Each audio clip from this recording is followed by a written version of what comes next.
fuck. Hey, welcome to the podcast. Oh, fuck. I just totally fucked that up. You just ate shit right on your intro. Good job. Good job. Oh, I am fucking amazing. Yeah. We're gonna look back on this when we have like 100,000 subscribers and be like, yeah, how does this how did we get here? Like that'll ever happen. Anyway, well, I fucked up my thing, so why don't you go ahead and go into your thing? You had a story. I have a new game now. Oh boy. And well, it started off when I was in a car at my job at my rental car place. I was driving back from dropping a customer off to their house, and I got a call from my boss. Like you do. And I fumbled with my phone and dropped it on the floor and looked down briefly to the phone and saw that I had slid all the way under the brake pedal. And I mentally said to myself, well, fuck that. I'll pick it up later. And continued on my way back. And on my way back home, or to the office, I was saying to myself, man, if only I had a headset of some sort that I could use in this car to speak with whoever was trying to call me, who ended up being my boss.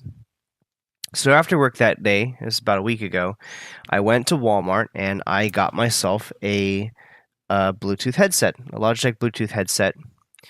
One with little buttons on it to change the volume, mute the mic, answer the call. Yeah, pretty standard stuff. Get the voice activation going so I can speak voice commands to call my coworkers in the car and things like that.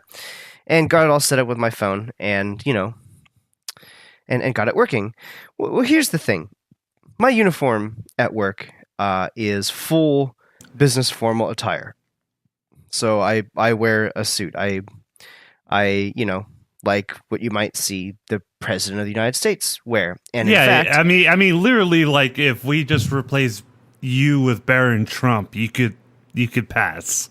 Yeah, and in fact, I have purchased, and I'm not, I don't feel that it is politically charged to say this, but I have purchased some of Mr. Trump's clothing lines because they are nice, they look nice, and I want to make a good impression on my area manager. And in fact, my area manager complimented me just a few days ago on what I was wearing. He said, "Oh, that's a nice suit jacket. Thank you. I spent a lot of money on it." So I wear a business suit, and when I'm driving, I have driving gloves, because I like to look like Jason Statham as the transporter. Yeah, while you're driving, while you're moving a Hyundai Elantra. Yeah, while I move my little Toyota Yaris. Yeah, got to get that drift on. I wear them also when I'm cleaning and stuff, just because it helps me get a grip on cleaning supplies, and also it keeps my hands away from the things that are actually disgusting in a car. And of course, I take them off when I'm using a computer and all of that. But nothing brings that sort of 1970s espionage look together like a Bluetooth headset. And no one ever questions why I'm wearing it, even when I'm not taking a call, because all it takes is for my phone to ring and for me to press on it and answer it and start talking to my boss or whoever is calling me, for them to go, oh, he has that for efficiency reasons. He needs to, always have his hands on a driving wheel or on a keyboard, doing all this work, and so he has a headset. No one ever questions, like, are you listening to stuff on that right now? Because they all assume that it's just, it's part of the attire, part of the business. The actual answer to that question is yes, I'm fucking always listening to something on it, and it's usually a podcast. Okay, now I'm kind of the same way, because in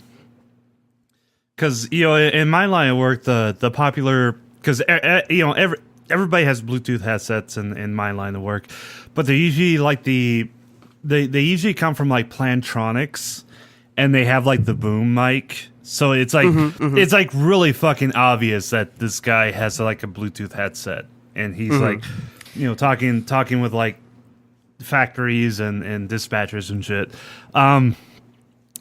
I go with because I I like to listen to music and actually have like good audio.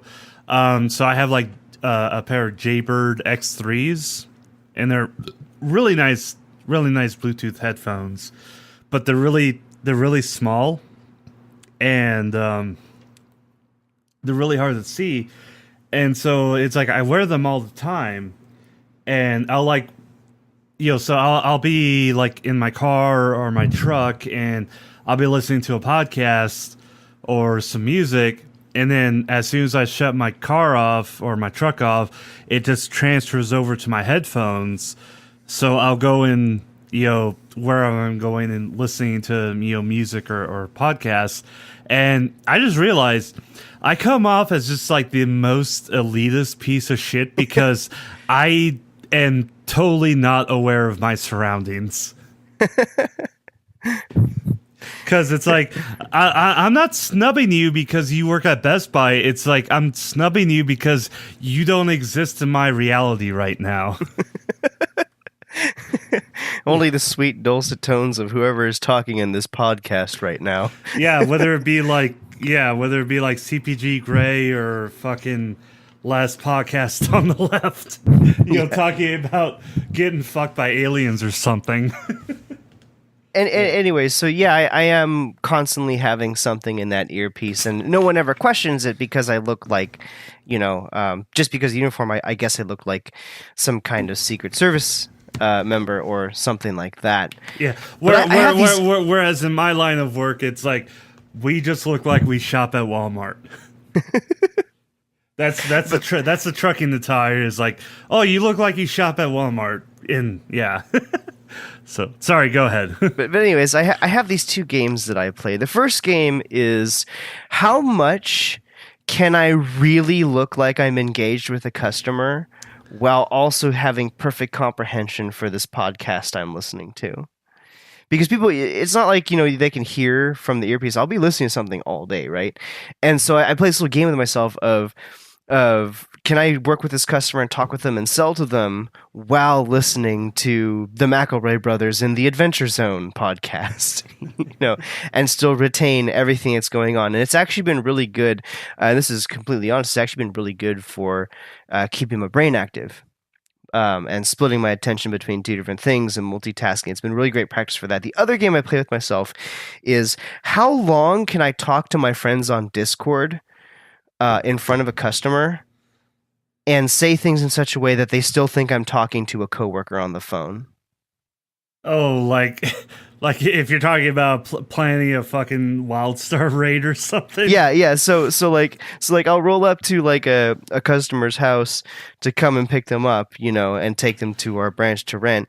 And the game I'll play with myself is how long can we keep talking about like our raid composition and what we're going to have the healers do while keeping that language sounding like we're talking about business with my company.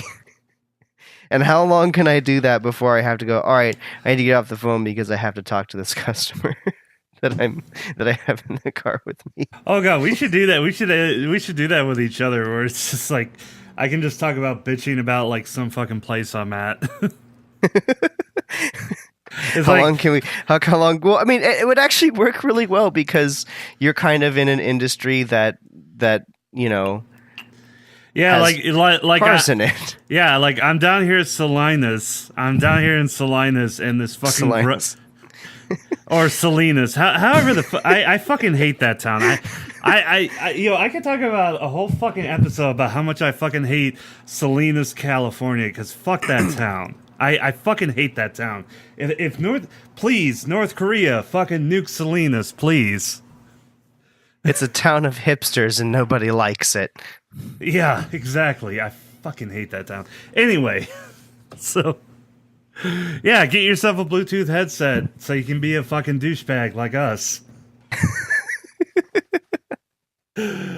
Anyways, hello everyone and welcome to the fucking amazing podcast, or for short, FAPCast. I'm in bullshit one quarter of this podcast, and the other 3 quarters. Oh, well, thanks for the fat shaming, dude. You're welcome. Yeah. Go fuck yourself, Tumblr. I'm in Deathmech. the body positive side of the podcast. Body positive, aka grossly unhealthy. No, I'm pretty healthy. I try to be healthy. You're pretty healthy. I try to be. I mean, I only drink like once a month, and yeah, it's like 5 bottles of vodka in a row, but at least it's once a month, you know. First off, before even our meta shit, fucking, as you know, our upload schedule is completely fucked, and that's because I'm lazy. So, if you want to get in touch with us, we have a Discord server. The Discord server link is in the show notes. It'll also be in the description. Go there. Most likely you can talk to me, because I'm usually in there a lot. And you can probably talk to them bullshit as well. And we also have other people. There are other people in her. Yeah, the only reason the only thing I do in that server, aside from read it, of course, I do read. I mean, I have Discord on my phone. Yeah, so as do I. I'm quite frequently checking it while I'm at work, on break or something like that. But the only thing I really ever say in that, unless someone directly addresses me, is all I do is I just link shitty anime videos and like music and stuff. I know, but you can make sure I'm alive by seeing me shitpost in there. Yeah, and let me just say, my policy of how I run the server is a lot like how Google runs services. Channels appear and just disappear. With no explanation. Like, we used to have a channel where we just talked about politics. That's fucking gone. And now we have a channel called Ear Candy where everybody just posts the music they're listening to. Yeah, the politics channel did not last very long. Yeah, and that was entirely my decision. I did not consult and bullshit or anybody. I was just like, yeah, we're already talking about Nazis. Let's just fucking end this. Let's just stop now. Yeah. So yeah, Discord server link is in the notes, and it'll also be in the description. When eventually this podcast is uploaded, probably in October.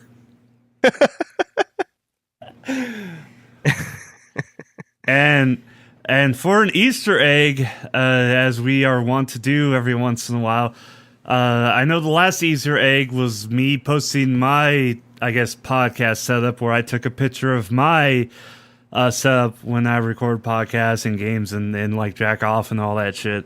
Well, we finally got a picture of M Bullshit's setup. So go check out the notes to check that out.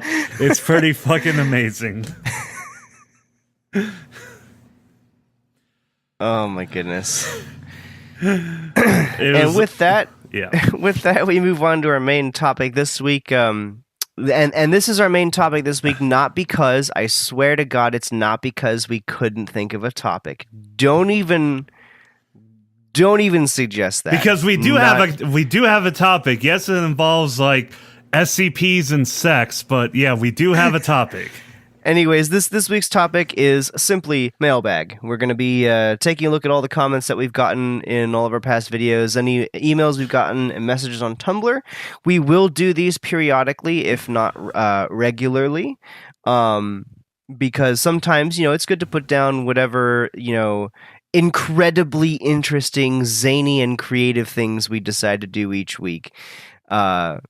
And instead talk about all of the, things that you guys want to talk about. All this inane bullshit. Yeah.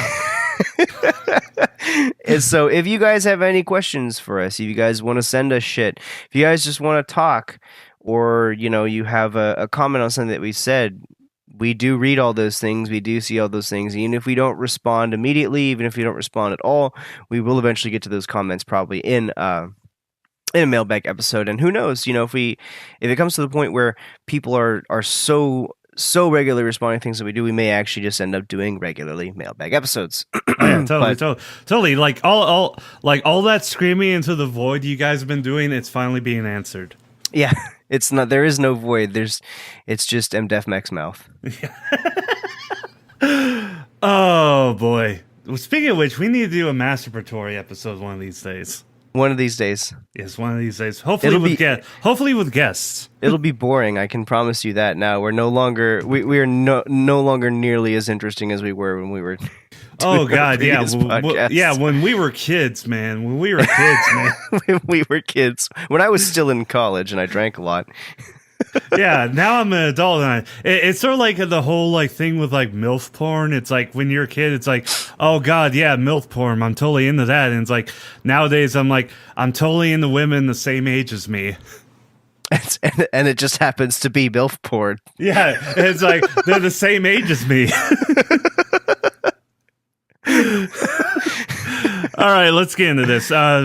We have two parts because we pretty much get all of nearly all of our questions from either Tumblr or YouTube. So we'll start off with Tumblr, and then we'll do YouTube, and then I think you actually have an email that somebody fucking doxed you and then sent you an email.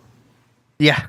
Yeah, well, I have my email posted on my Tumblr because that's how I take commissions. That's also, you basically just doxed yourself. Yeah, exactly. No, doxing's not a joke.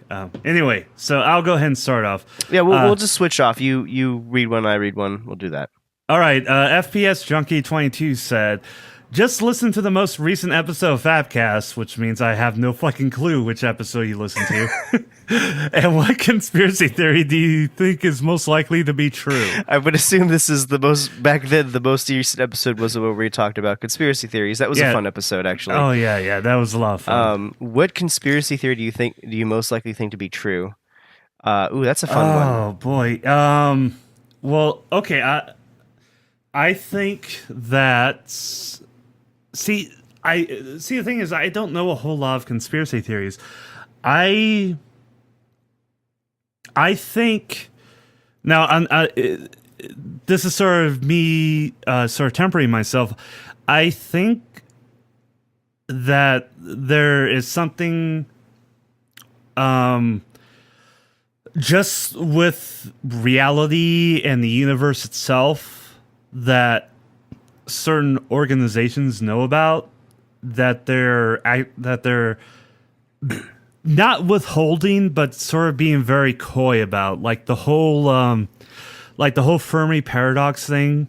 You know, like it's like, oh, where is everybody?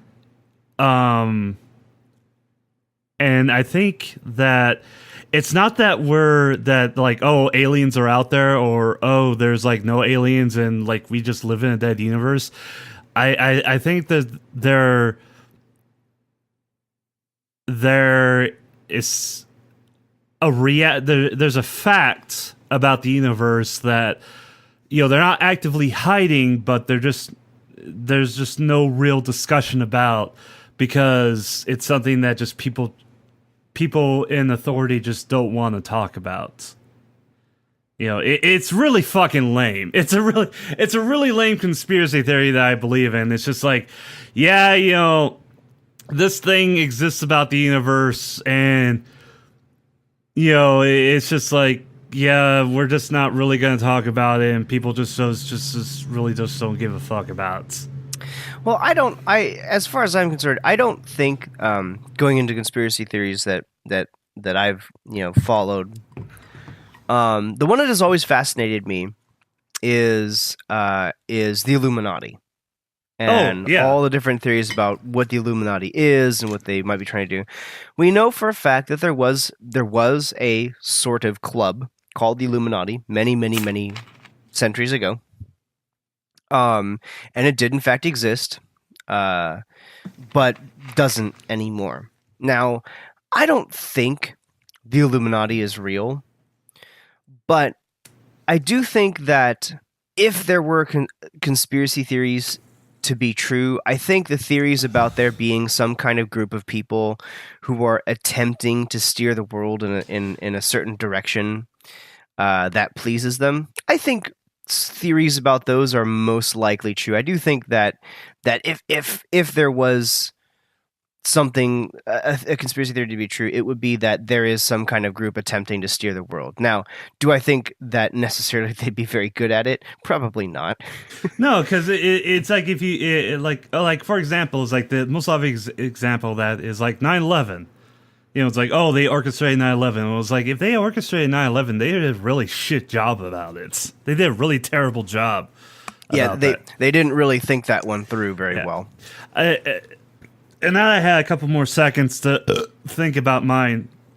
Really, I think like the grand conspiracy that I kind of am inclined to believe in, that I think, people of authority and power, like with NASA and the Russian Space Agency and the Chinese Space Agency, it's just it's a realization that we don't live in a universe full of aliens, or we don't live in a dead universe with like no other life. It's just the fact that we are like one of the first civilizations, because when you look, like when you read articles or watch videos about the timeline of the universe, they almost all universally say like our universe has like hundreds of trillions more years of life in it, and like it's only 15 billion years old. And I think that the reality is that we are like we're like one of the forefathers to like the great diaspora of civilization, and that's why the universe seems so empty right now, is because we're like one of the pioneers. We're one of the first civilizations. And if more people knew about that, it'd be like kind of depressing. It's like, oh, we showed up too early to the party. They're still setting up the karaoke machine, and they don't have all the snacks out yet. It's like, well, this is fucking boring. We'll probably be dead by the time the party actually starts.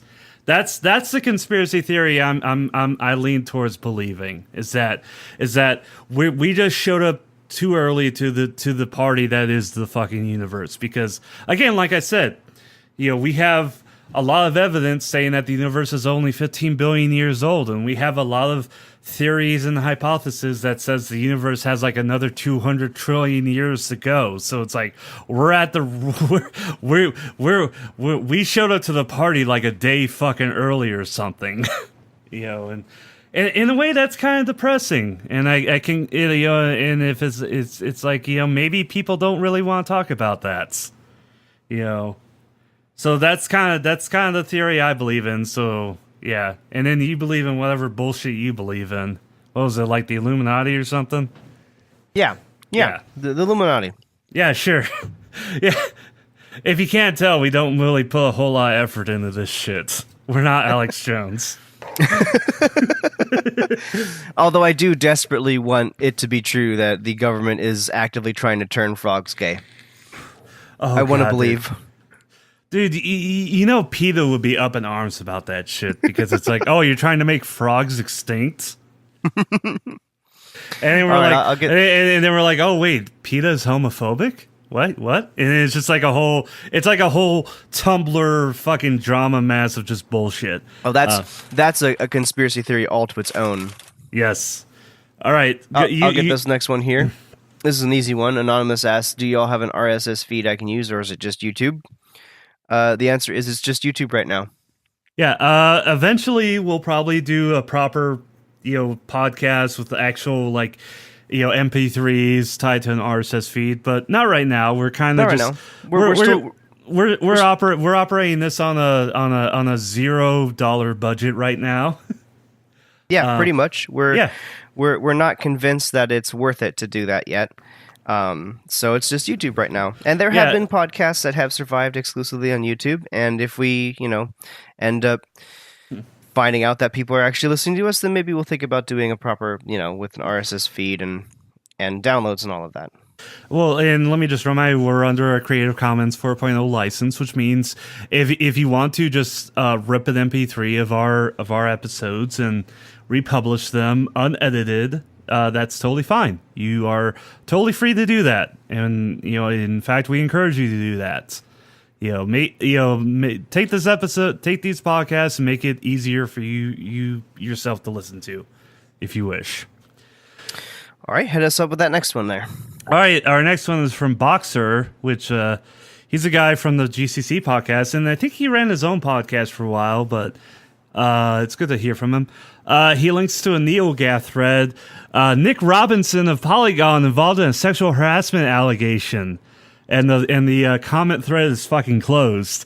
So I think he wanted us to springboard this into a larger conversation because I know you don't really pay attention to it in bullshit because it mostly happens on Twitter and stuff, and Twitter is, as we know, is cancer. But it appears that many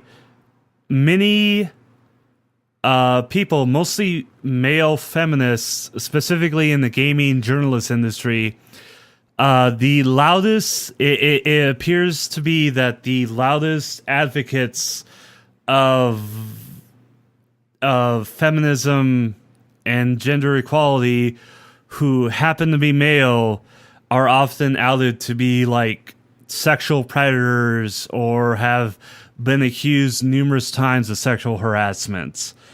And it's a really funny coincidence. And I kind of tie that to and me personally, I kind of see it the same way as I see like Republican politicians, like congressmen and stuff like that, who are vehemently against any kind of rights for homosexuals or any kind of LGBTQ rights, who eventually get outed as being homosexual themselves. I feel that there is a link between advocating for something, advocating against something, and then being deeply involved in something. It's sort of like a guilt trip thing that I see. And that's sort of how I see it. So it's like, if I see somebody who says that they're a male feminist and they're very active in it, I kind of have my suspicions. I'm like, okay, that's cool that you're like really promoting all this, diversity and equal rights and all that. So it's like, okay, who have you groped and now you feel guilty about? Because it seems like, because it's like Nick Robinson is like the most latest case, but we have others from Polygon. There's like another person from Polygon. There's also Devin Ferrasi from another website who was very active and vehement in like the whole Gamergate bullshit thing that went down. And come to find out, he like groped like 3 women at a party and all this shit. So yeah, it's like I kind of view, just like how I view homophobic Republicans, I kind of that the suspicion I have against homophobic Republicans, it's the same suspicion I have against like male feminists. Like, and I'm not saying like, okay, when I say male feminists, it's like, okay, you have people like Knuckles from Sonic Boom. He's a male feminist, but I think he's like kind of legit. He's pretty cool about it. And then you have these fucking assholes, and it's these fucking assholes I'm talking about. So I'm suspicious of people who try and, because I've seen this enough where I went to school, people who tried to pretend that they were for a certain kind of political thing to ingratiate themselves with a group of people that they wanted to be a part of. Or, more simply put, guys who pretended to be feminists to get with girls they liked. Oh god, yeah, I'm very suspicious of that. Oh yeah. And actually this ties into, because there's a blog on Tumblr called The Real Cringe who does like call out posts and stuff against like fan artists and actually people in the cartooning industry. They just pull a bunch of shit. Like they pull the whole and this from the Voltron fandom, the whole you can't ship this couple, you can't ship these people because if you do, you're like promoting pedophilia or something like that. And I got like really frustrated with it, and I just made a post. I made this post while I was kind of drunk on my art Tumblr, which means I'm fucking serious if I'm posting it on my art Tumblr. And basically what I said here was, hey, sorry for another text post, but I just want to say how much I hate people that on the site that trivialize abuse through call-out posts. Like, honestly, fuck you. Calling out artists, calling out and harassing fan artists, shippers, and show staff for the sake of the children allow actual abuse to go unnoticed while you send people on wild goose chases. And the only reason you're doing this is to boost your own ego. You've trivialized pedophilia, rape, and abuse to the point where you're making the actual victims of said abuse suffer more. Let me again make myself clear. Fuck you. You belong in the dumpster along with the actual abusers. You are garbage human beings, and you need to sit the fuck down and have a really long fucking think about what the fuck you're doing to people. Okay, thanks for reading. Now back to furry porn. Yeah, that's how I kind of feel. It's like people who go out of their way and do and just sort of pull all this shit. They kind of they just really kind of they're not doing it for the sake of the cause. They're doing it for their own personal benefit. Own personal gain. And their own ego. Yeah, exactly, and that's the point I was trying to make with me reading that post. It's like you know, it's like okay, to steer away more towards Tumblr. It's like, oh, you know, this whole drama with shipping and pedophilia. It's like you don't really give a fuck about kids. You're just trying to promote your own fucking ego. You're not here to actually help anybody, so go fuck yourself. And that's sort of how I see this. You know, both on Tumblr and whenever I see a semi-popular person or popular person on Twitter go out of their way to be like a male feminist or a social justice warrior, it's like, okay, I have my suspicions on how legit you are with this. I kind of suspect you're doing this for ulterior motives. So, anyway, enough of that. That's a subject that I think I can get really mad and shouty about, and I think you could get pretty upset about as well. So let's move on. All right. The next one I'm going to answer in 3 words, and that will be the end of that one. I would prefer. Okay, let me just say the question that you answered. Anonymous says, "Hey, are you guys planning on doing collaborations like you used to do with the GCC? I'd love to hear you guys on Notcast or Unfurled." Okay, the answer for that is 3 words. Not right now. Okay, yeah. Okay. Let's just leave it at that. Next one. All right, I'll get this one. This one comes from FPS Junkie 22. Hey guys, good. Once again, thank you. Great fan. Yes, we love you. Excellent guy. He says, hey guys, good to see you're back to making podcasts. If there's anything I learned from listening to you guys for the past several years, it's you're the most realist niggas I listen to. Keep up the great work. Sincerely a fan since episode 13, Uncle Cinder's Bad Touch Basement Hour. P.S. I'm drunk while typing this. Now, was that not an Electric Brony title, or was that a GCC title? I can't remember. That was a GCC title. It was a GCC title? Okay. Yeah, that's when we had the... Oh fuck! What did they call themselves? The Bronycast, the Brony Show. It was Cider and Chef Sandy. Yeah, Bronyville. Bronyville. Yeah, Bronyville. Yeah. Yes. Yeah. God, that's how you know. Fucking. It's been a while. It's been a while. It's been a while. Yeah, it's like I still draw like My Little Pony porn, but I have no reference in the show, so I'm just like, yeah, Celestia is still a fucking tyrant. Let's just go with that. All right, that brings us on over to the YouTube comments. Why don't you read a couple of those off? We'll switch off every couple of them since these are so short. All right, yeah. The first 2 are comments from Alec Price. And I think they're from different podcast episodes. I just looked at the comment page and just copied them all over. So I don't know which episodes these are from. Alec Price, you guys are pretty heavy serious for a podcast called FAPCast. Yes, we are. Thank you. We appreciate that. Uh, his second comment: I didn't expect to learn so much about insurance from this episode. Yes, You're welcome. yes. I am both happy and kind of distressed that we are actually teaching people about stuff like this. About such serious topics as insurance. Please, and this is not to speak down to Mr. Price here, because I'm glad that we were able to inform you of some things, but I will say this: we are not the place to learn about things like insurance policies, please. Yeah, if anything, we have to look at like the public education system and be like, really, you can't just tell people what the fuck car insurance is. Oh, I didn't learn anything. I didn't learn shit about insurance in school. I didn't learn anything about how to fucking use a checking account when I went to when I was in high school. I had to learn that.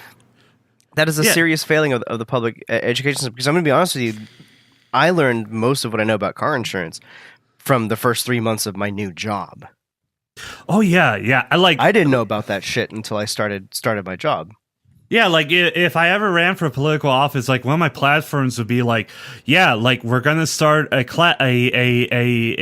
line of study in high school that teaches people how to do shit like balance a checkbook and do laundry, because holy fuck, there's a lot of people who don't know how to do either one of those things, and they're like in their 30s. And it's really fucking sad. But no, like, if anything, our podcast should be like a platform for you to go on to learn more about it, because seriously, yeah,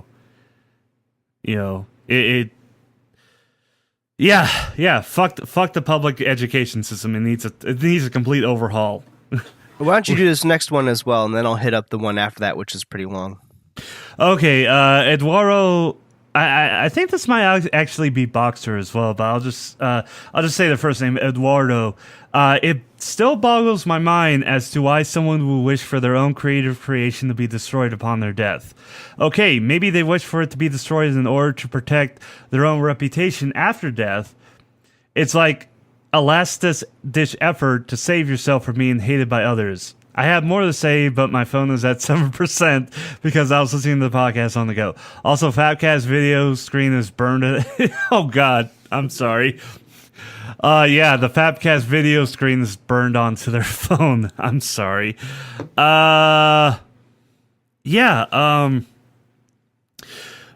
this is a topic where it's like, yeah, it's entirely within the creator's mind as to why they would do certain things. It's like, this was from the episode where we were talking about the playwright who had requested their works be burned upon their death, their unfinished works be burned upon their death, and there was a lot of debate whether or not their unfinished works should instead be published or if their wishes should be followed.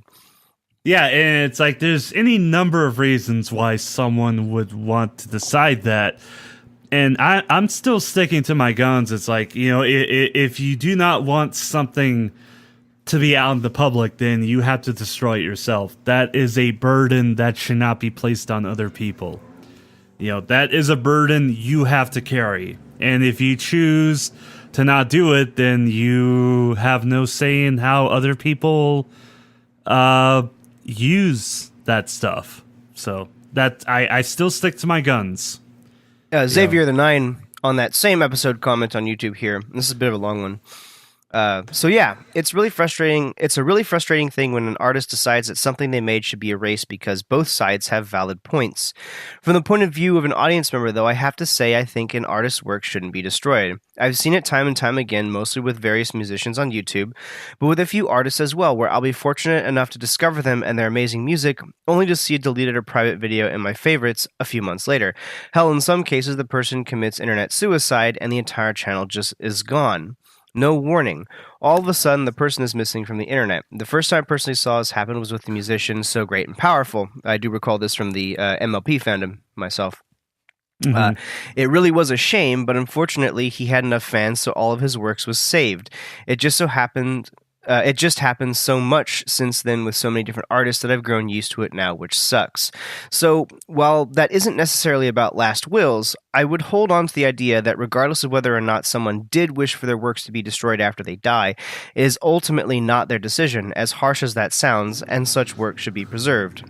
And then he adds an addendum here, edit. I should clarify that while they are alive, I do believe they should be able to take down their own works.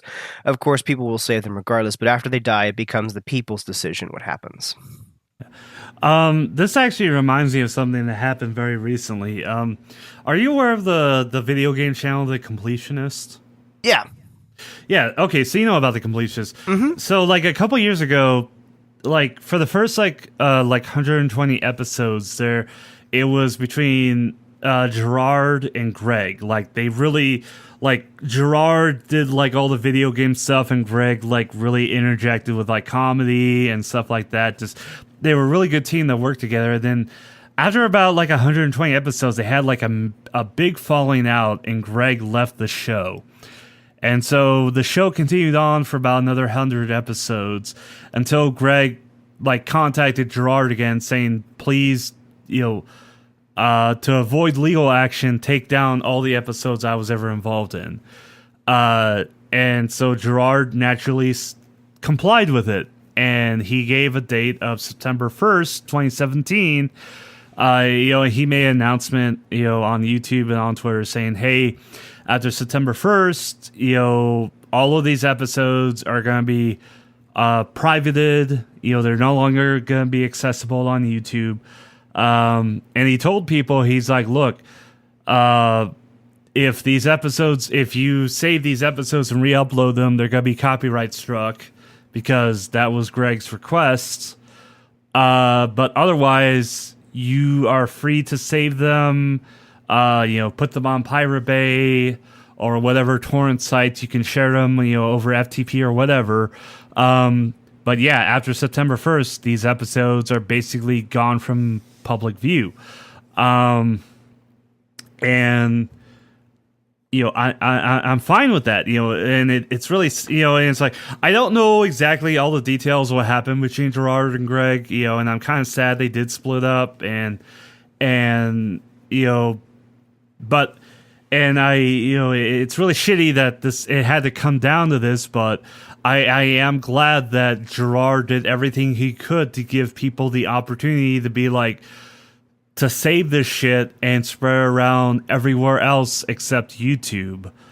And I think that's the best way to go about this, because, I'm totally guilty of this shit. I've unlisted and privated so many fucking videos just because I personally am either embarrassed by them, or I'm like, well, these don't represent my thoughts anymore. It's like my thoughts and viewpoints and opinions have changed, so these videos aren't relevant, and I don't want them to present myself, because I feel that's that's no longer an accurate view of what I am or what I think. But yeah, I feel like, yeah, it is shitty, but ultimately it is the artist's decision. But it's also on the audience to preserve that, because you really can't rely on this content creators to be completely honest and open about that. So it's like, it may go against our personal wishes, but I kind of feel like once we put some out on the public, we kind of lose certain rights to it. And that may sound really shitty to certain people. It's like, oh, well, because that could open up a whole can of worms, regards to like reposting stuff and not crediting artists and stuff. But it's like, if you really wanted to have total control over your creation, you would never release it in the first place. That's kind of how I see it. And I know a lot of people won't agree with me, but that's just how I feel about it. So, yeah. I don't know. I said a bunch of words. What do you think, man? I mean, I think he's right. I do think that while an artist is alive, they do have the right to destroy their works. But every artist needs to realize, especially in this day and age, that you can't. Yeah. You can try. Yeah, I can try. Like, it's like I've privated a lot of videos, but it's like I know that there's some fucking bot out there that saved them. So it's like Yeah, there's really nothing I can do about it. and you know, if you wanna delete such things from your own personal websites, that's fine. People do that all the time for marketing reasons. You know, maybe you have some older content that isn't representative of who you are now, and you want to take that off your resume, and your resume is your portfolio on a website. That's fine. You know, because Yeah. that shit you're going to send to a studio in a pitch to get them to let you, you know, do sound work for them or something like that, or do video work for someone. That's fine. But you have to remember that that when it comes to things like YouTube, people are going to save that shit and they're going to re-upload it later, and they're going to re-upload it with the sound turned up to 9,000 as a shitpost video, and you just have to accept that that's going to happen whenever you make creative content for the internet. It's going to get mutated and copied and reposted somewhere else. That's just going to happen. Yeah, it's like I said with the whole, Gerard completionist thing. It's like, he kind of left it. He kind of left a can of worms open, because he basically said, it's like, as long as you don't repost this shit to YouTube, go ahead and share it as much as you want, and but that means he's gonna probably be spending the next couple of years, like,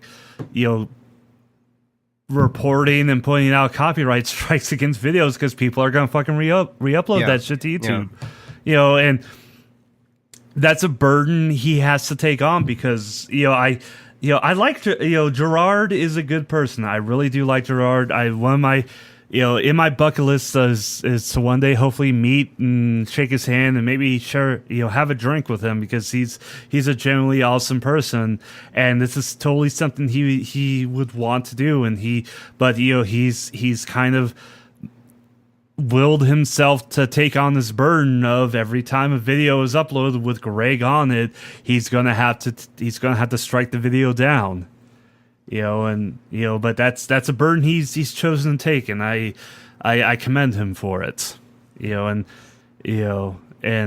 that's, again, going back to what I originally said. It's like, there's only so much you can do as an artist, and once you've been released to this mortal coil, you no longer have control.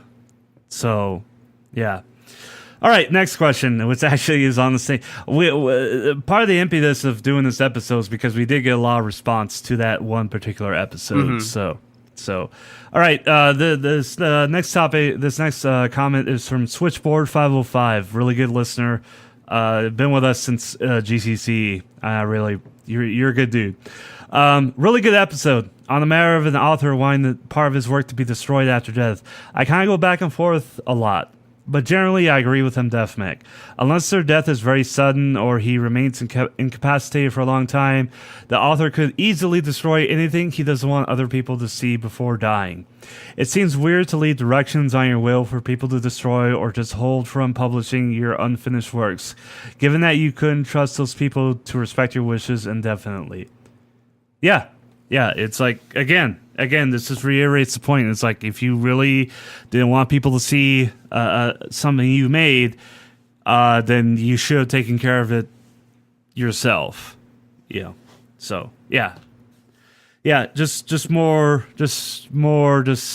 I guess, kind of reiterating my points. I guess I had a really good point, and that's cool, I guess.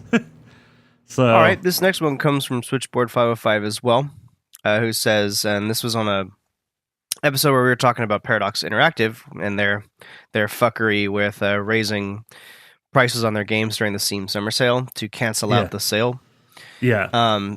He says, about Paradox Interactive, I really got into their older games over these last 2 years. Original games, rather, over these last 2 years. But I realized that each one of their games takes a lot of commitment and time to get into. You can spend hundreds of hours playing them, not counting the dozens of mods and alternate ways to play each, and I just don't have time for that anymore. On one side, you have the newer games, which are really expensive and have so much DLC coming out year after year. If you're not buying all of it when it comes out, the community will outrun you, and you will lose support on mods. You can buy the older games for very cheap, but learning to play them is hard. It takes a lot of time because manuals are incomplete, and once again the gameplay changes with each expansion or major DLC. To make matters worse, there's no community playing the old games anymore, so it's much harder to get help with guides or Let's Plays.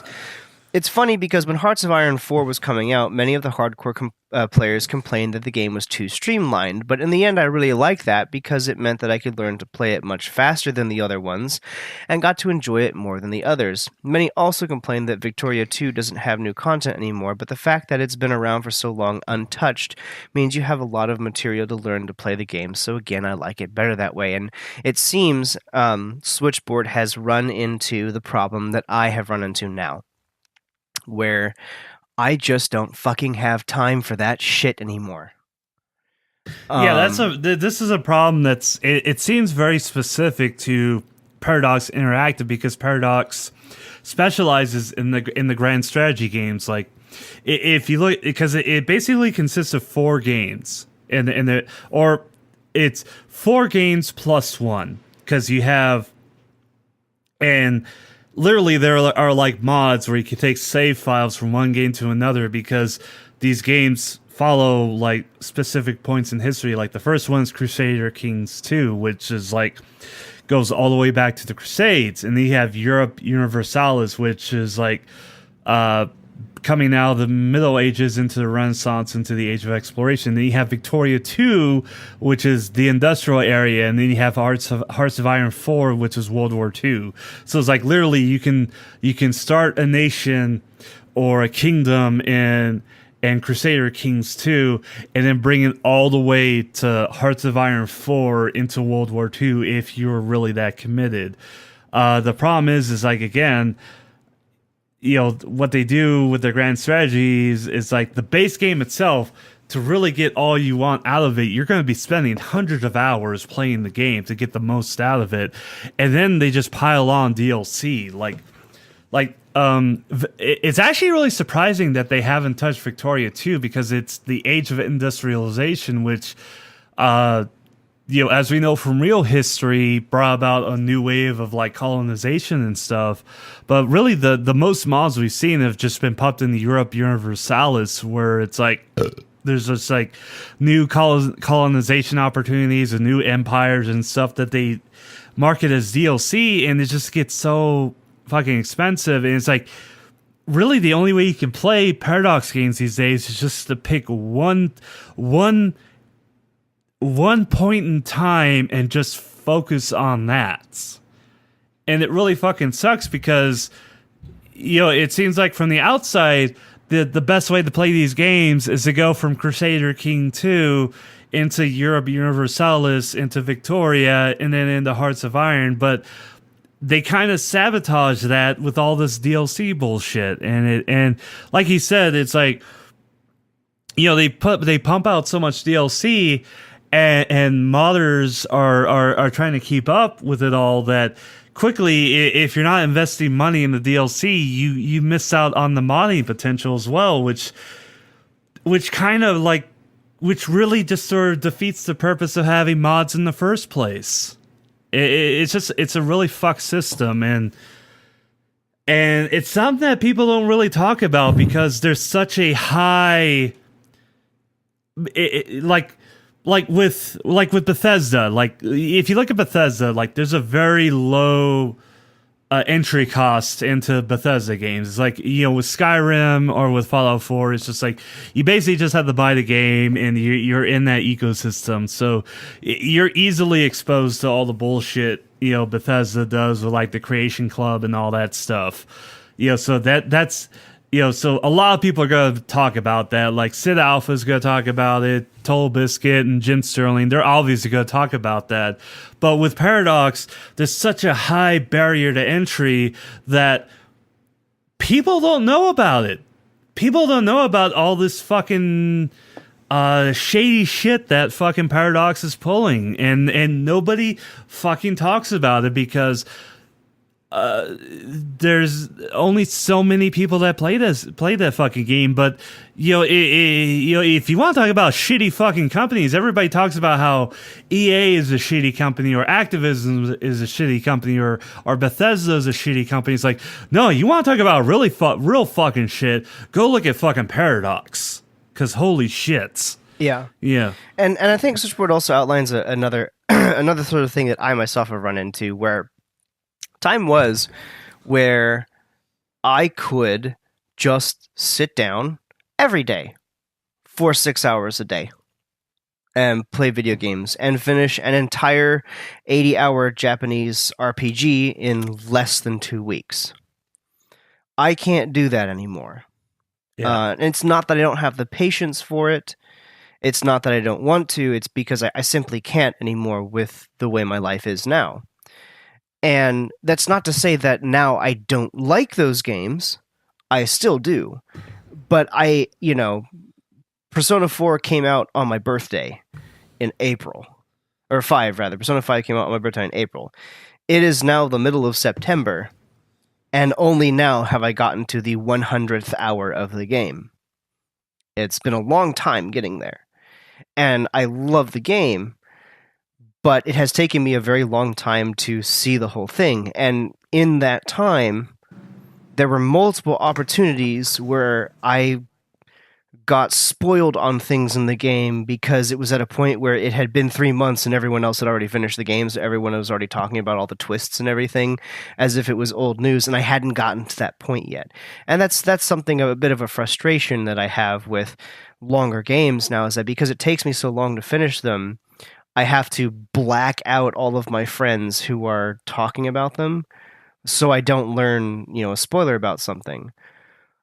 And I've grown to really appreciate things that are streamlined and made simpler and shorter for the sake of an overall shorter but still equally fantastic playtime. Take, for example, Titanfall 2. Oh yeah, Titanfall 2 is just Titanfall 2's single player campaign is a total of maybe 7 hours, and I finished it in 3 days. And that was great. And I love that. Oh, yeah. And yes, I do wish it had been longer, but because it was the length it was, I was able to enjoy it in a relatively short amount of time, so that by the time I'd gotten to the end of that campaign, it wasn't already old news for my friends who'd bought it at the same time as me.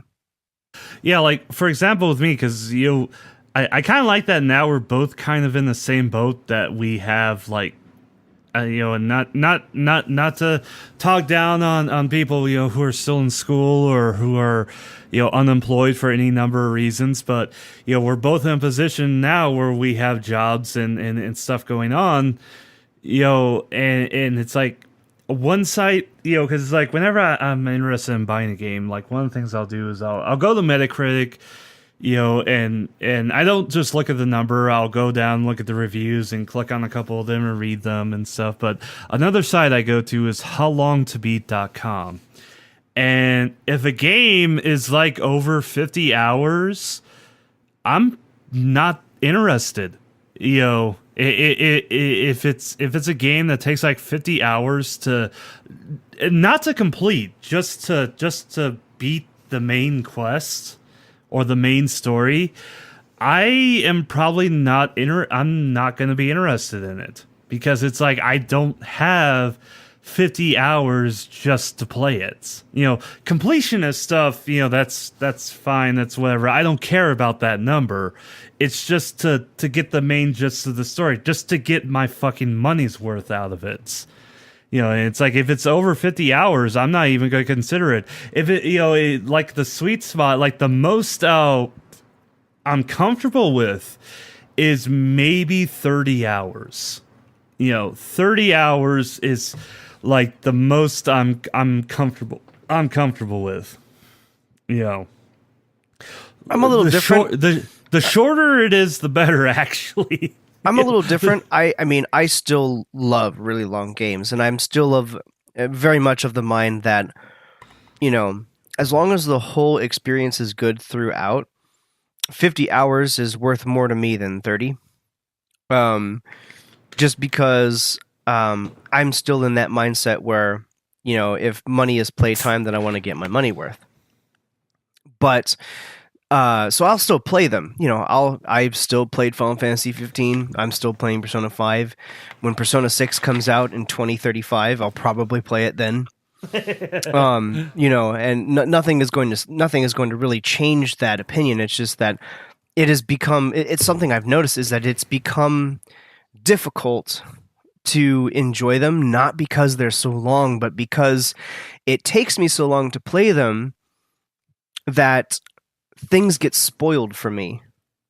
Like, while I'm still halfway through the game, because by the time I get halfway through the game, most other people have finished the game months prior. Yeah, it's like it's not the fault of people around you, or even it's just the fact that you just don't have time. It's like I haven't played like me personally, I haven't played Persona 5 yet, but I'm pretty sure I've had at least 75% of the story spoiled to me just by being on Tumblr. Just because of memes being created and posted everywhere and people theorizing about things within it, and it's unavoidable. And that's just sort of a fact of life these days. It's just it's a God, there's like a name for this as well, because it's something that is often talked about in major like first world capitalist nations, where it's like, and it's often referred to like you go into the grocery store and there's like 40 different types of potatoes you can choose from. It's like the it's like the burden of choice, I think, where it's just like we have so much content out there that there's no possible way to consume all of it. Yeah. And it kind of just leaves you. It kind of just leaves you sort of frozen and gridlocked, and to where it's like you just, there's so much choice that you just end up just going on the fucking Tumblr or Twitter, because it's like, oh fuck, making a decision. And going back to switchboards, as specifically, it's like with the last paragraph you talked about with Hearts of Iron 4, because if you look at Hearts of Iron 3 compared to Hearts of Iron 4, Hearts of Iron 3 is a very detailed, complex game.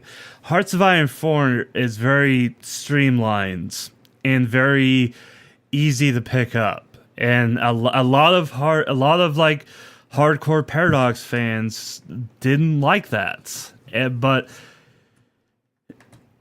and you kind of see that with a lot of other games as well, or several other games as well. I'm trying to think right now of any particular games like I hate making this comparison because fucking Polygon does this shit all the fucking time, but like okay. I'm gonna mention Dark Souls. Like Dark Souls 1 compared to Dark Souls 2. Tons of people love Dark Souls 1. Lots of people love Dark Souls 1. Dark Souls 2. A lot of people complain about it. A lot of people fucking hate Dark Souls 2. Dark Souls 2 is just as good a game as Dark Souls 1. The difference is that Dark Souls 2 is way more accessible to a much wider audience, so it's kind of a compromise. You kind of have the hardcore fans, and then you have the mainstream, and it's something that it's a balance that studios and publishers have to reach, have to, I guess, make compromises about. So. Yeah. All right. Our last message here comes from. I don't know if we answered anything. I think we just kind of complained for a bit. So that's a whole episode in itself. And in fact, I may do a solo recording myself for you, because I've been wanting to talk about some things about video game criticism. Not calling out video game critics. We've already done that, but talking about the world of criticism and things like that. Maybe I'll do that. Anyways, this last message here comes from Alec Price once more, from Gmo's email to me, actually, because I do post my Gmail on my music blog for commission information, things like that. Who just writes in to say, very happy to hear you two still have a podcast. Fell off my radar sometime after the Electric Brony. My ears just haven't been the same since. Can't wait to catch up.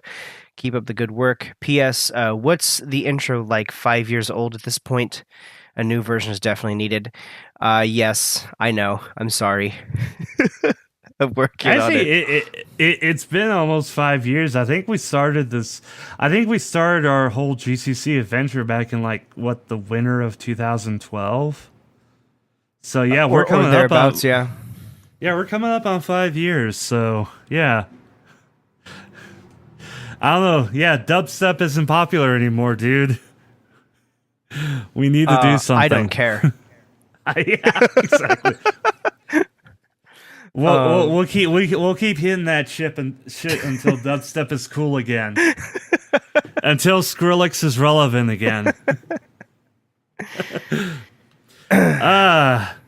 Well, we don't really need to have a main topic. Oh, yeah, but we can actually move the main topic up to what we just did, because that was our main topic. Yeah. Well, I had a main topic in case this went too fast, where I was going to talk about another SCP. But really, all I have to say about this SCP is that it's SCP-4. This will be really quick, dude. So, SCP-1471. Basically, the gist of it is it's a smartphone app that you can download onto your phone, and all it really does is it sends you pictures of where you're at with this weird, demonic, scary fucking creature somewhere in the picture. And each picture it sends you, the creature sort of gets closer to you. So it's like Stephen King's The Sundog. Yes. It's very much like the Sundog. And they don't really have a conclusion to it where people like go insane or they die.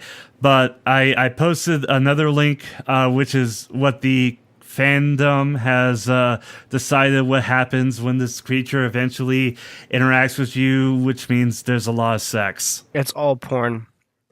Yeah, there's like so much, because everybody's assumed that this creature is female and has gigantic tits and just wants to suck your cock with its weird deer skull head. So yeah, that's all I have to say about this SCP is that, yeah, this is an SCP and there's a lot of fucking porn of it. So, okay. All right. with that, we move into our cool shit segment here. As always, each of us 2 pieces of cool shit a week. Things we think that are cool. Things we think you should check out. Links for all of our cool shit are in the show notes. Links for the show notes, of course, are in the video description boxes on our YouTube videos. My first piece of cool shit comes from YouTube. From the YouTube channel of Recod EB in a compilation, or a what's the word? Not compilation, collaboration. Oh god, that's loud. Sorry, it's loud. Yeah, collaboration he did with Caleb Hiles, another YouTuber that I follow who does a lot of covers and things like that as a singer. The two of them collaborating on a cover of "Life Will Change" from Persona 5, which is one of my favorite tracks from one of my favorite games of this year.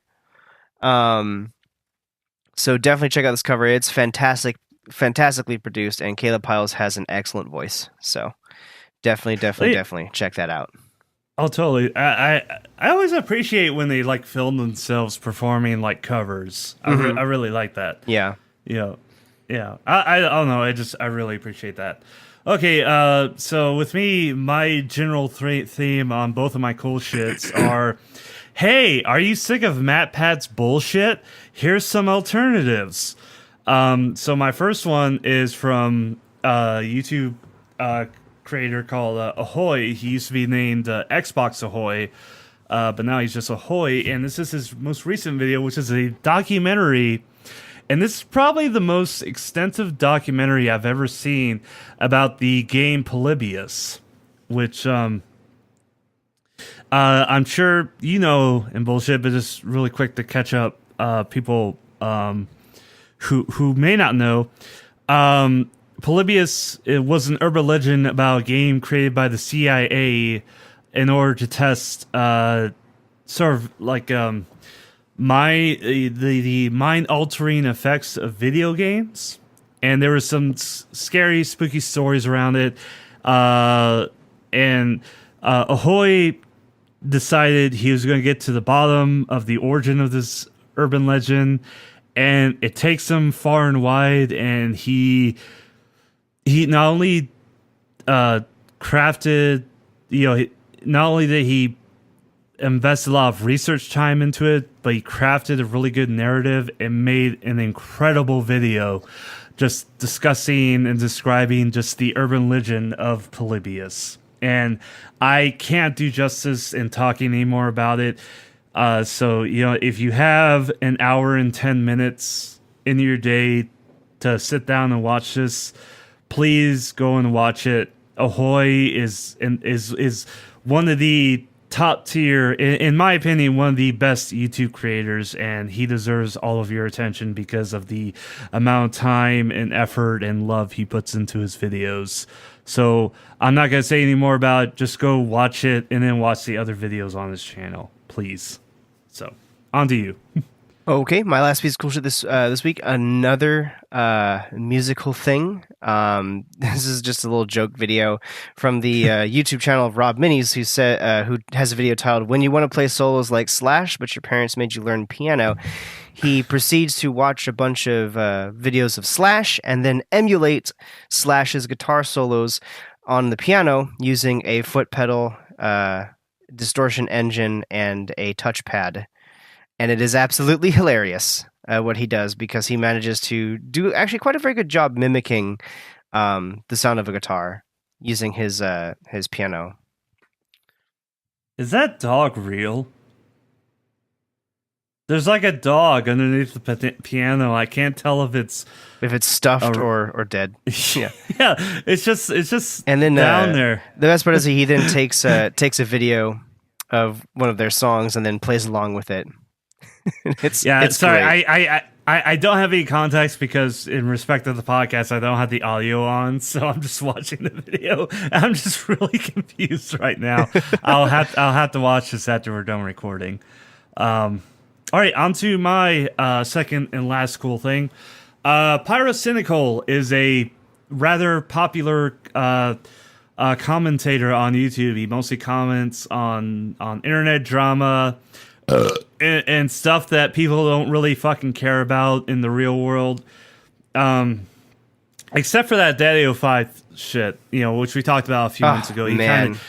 He kind of blew the lid on all that shit. But mainly he usually sticks to just sort of internet drama that nobody really gives a fuck about. But despite being insanely popular, because I think he's got over 2 million subscribers, he still has the motivation to try different things, and he posted his video up a couple of weeks ago, and most recently he made a post saying, "Wow, I'm honestly surprised at how popular this video has become. I'm probably gonna look into doing more videos like this." And the video that he's talking about, and that I'm linking here, is basically a documentary he does on the creepypasta / video game creepypasta about Petscop. And he goes into incredible detail about the game, talking about references and the history of references about the game, and it's kind of blown up because most recently. And again, this going back to the theme of my cool shit, MatPat on Game Theory put out a video about Petscop, and his video honestly was fucking crap because it was like a 16-minute long video of which maybe 4 minutes actually talked about the fucking game. It was mostly just bullshit and just fucking dumb jokes.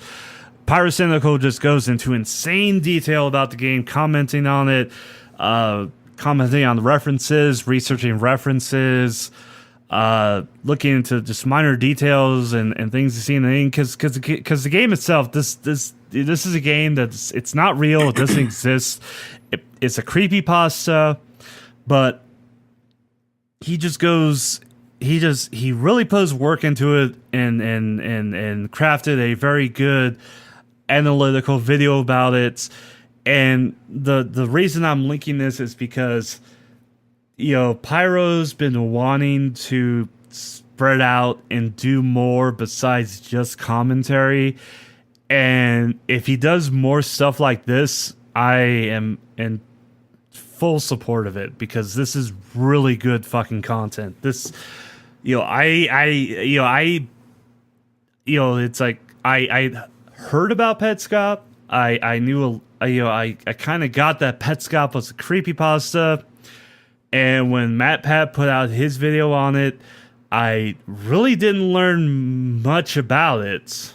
But when Pyro put out this video, it's like, okay, I'm clued in. I know what's up. I know what's up with this creepypasta. I know why people are really obsessed with it, and he did a good job. And that's the main reason I'm promoting this, is because I want